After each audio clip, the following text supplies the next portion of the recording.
the question, consider the system of equation ax plus by equal to 0 and cx plus dy equal to 0. दोनों equation हमारा given है where a b c d belongs to set containing 0 1.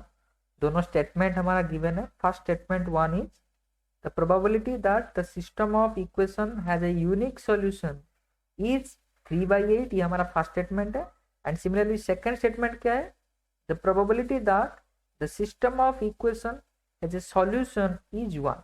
दोनों statement है and 4 option भी हमारा given है. We have to choose the correct option. तो चले इसका सॉल्यूशन करते हैं. Let's first talk about statement 2. Statement 2 के बारे में बात करते हैं. हमारा given system of linear equation क्या है? दोनों ax plus by equal to 0. Suppose ये equation 1 and cx plus dy equal to 0. ये हमारा इक्वेशन 2.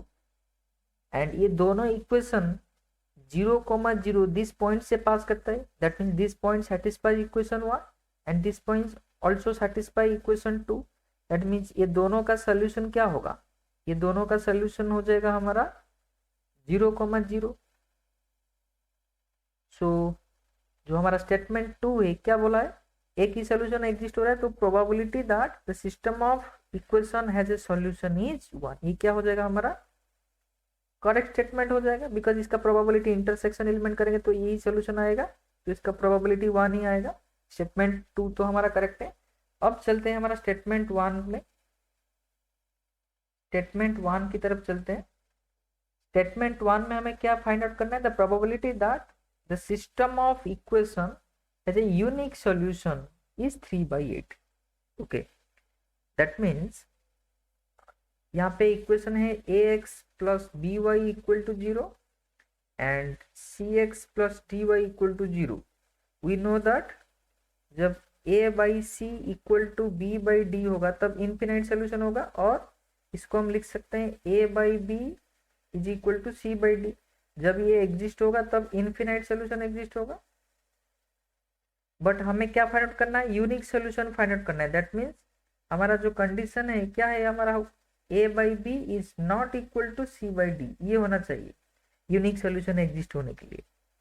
तो हमारा जो दोनों इक्वेशन है, first equation is ax plus by equal to 0 and second equation is cx plus dy equal to 0 and 0 0 is already solution. तो यहाँ पे क्या हो सकता है? a भी 0 b भी 0 हो सकता है. That means 0x into 0y equal to 0 होगा.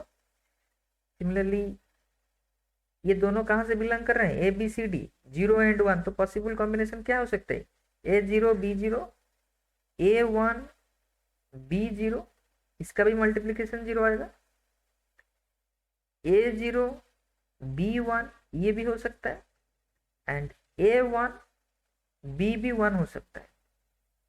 तो फर्स्ट लाइन के लिए 4 कॉम्बिनेशन आ रहा है. सिमिलरली सेकेंड के लिए भी 4 आएगा. 0 into x plus 0 into y equal to 0. 0 into x plus 1 into y equal to 0.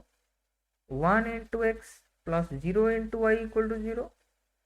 1 into x plus 1 into y equal to 0.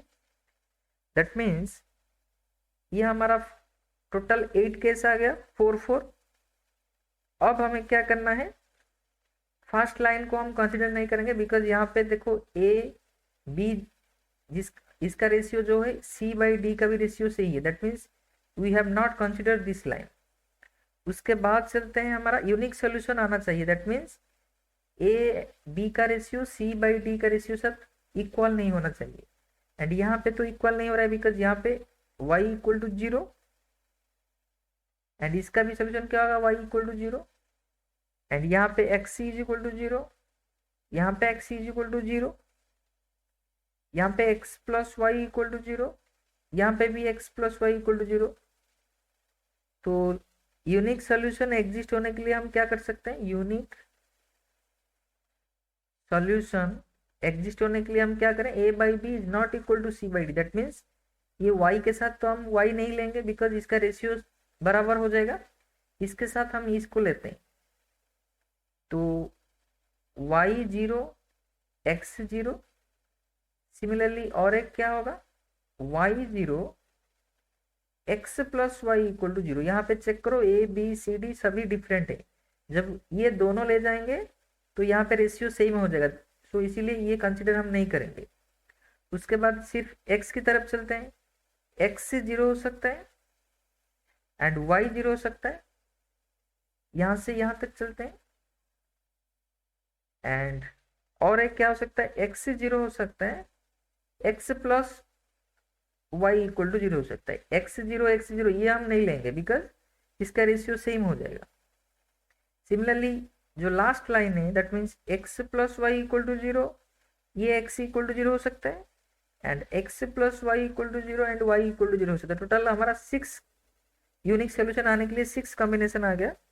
Therefore probability क्या हो जाएगा हमारा, probability is equal to total हमारा केसेस है favourable cases 6 by total number of outcomes. इसके first line के लिए 4 case आ रहा है, सेकंड लाइन के लिए भी 4 केस आ रहा है, that means 4 into 4 and after simplification we can write that 6 by 16 which is equal to 2 3 is 6 2 8 is 16, 3 by 8 आ गया।